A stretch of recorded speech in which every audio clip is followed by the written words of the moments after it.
Bitcoin is up again today. There are some prominent figures buying. Some of them are the usual suspects, and some of them are perhaps not so obvious. We're going to get into that little mystery in just a moment. But first of all, let's take a look at the technicals. And as you can see, currently we are trading at a price of $91,850 here on the Coinbase spot chart.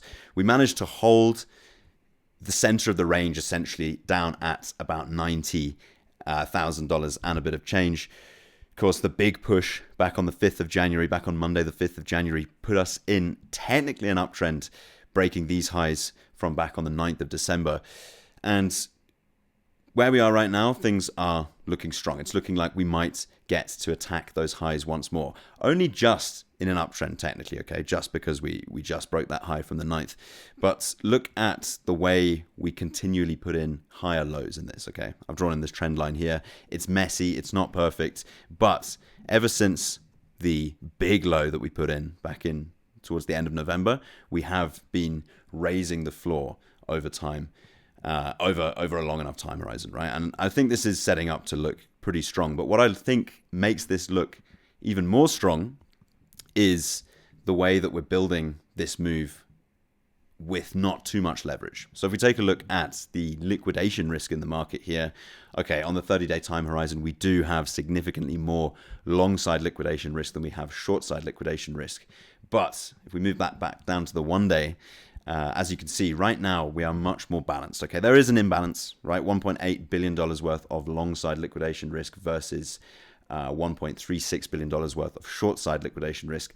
That means there are more leverage traders going long in this market right now than there are leverage traders going short in this market right now. There are more people speculating on the market going up. That means there is more of a liquidation risk to the downside. That is to say, if prices come down a little bit, the likelihood is proportionally more long side traders will become liquidated, i.e. forced to sell out of those positions. That can lead to the cascading situation that we've spoken about a lot on the channel, where because those traders are forced to sell out of those positions, that leads to a sudden dump of supply on the market, and supply demand dynamics dictate that the price must go down at that stage, which can lead to a snowballing effect and essentially the looping of the system that I just described, and prices can fall away quite rapidly to the downside.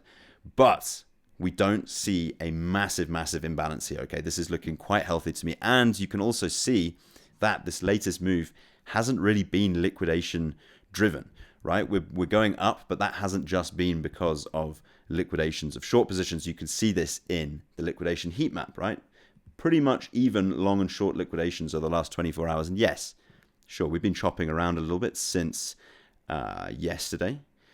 However, the movement has been overall long, and we're not seeing a huge amount of longs liquidated versus a huge amount of shorts liquidated. It's quite balanced, and that tends to mean that the move is being spot driven, not over exaggerated by liquidations in the market.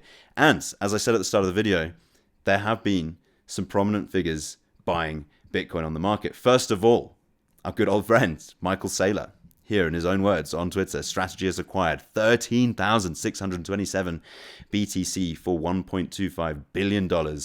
And get this, right? The average purchase price, $91,519 per Bitcoin.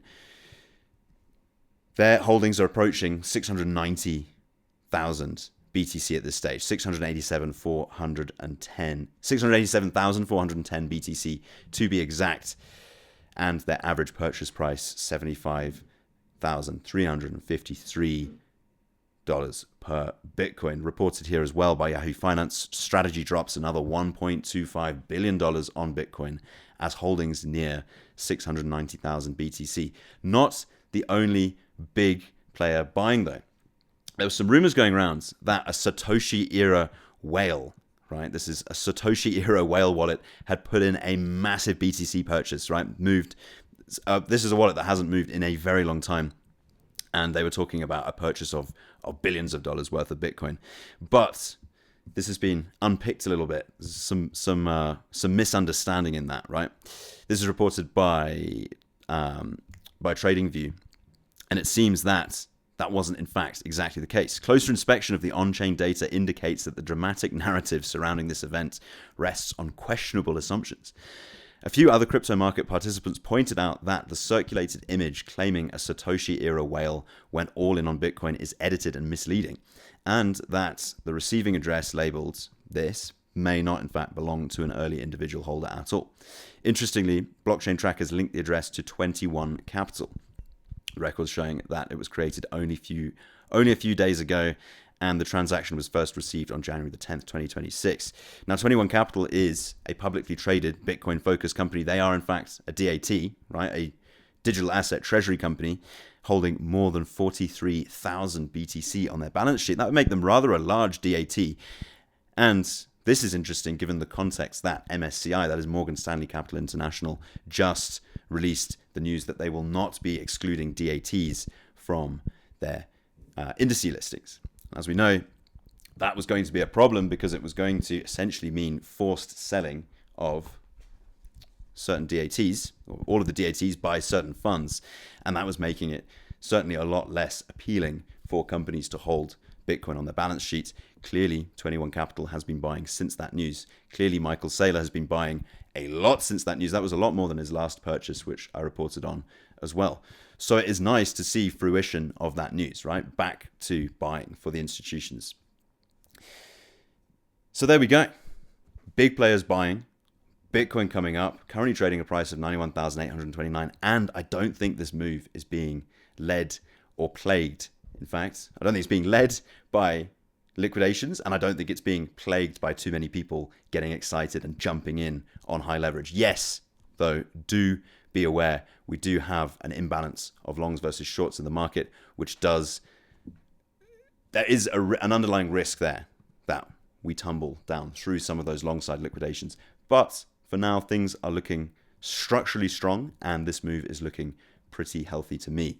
But as always, that's just my opinion. I'm only sharing it with you for entertainment purposes, and nothing I say should ever be considered financial advice. Thank you so much for watching. Plenty more to come, and I will catch you in the next one. Bye.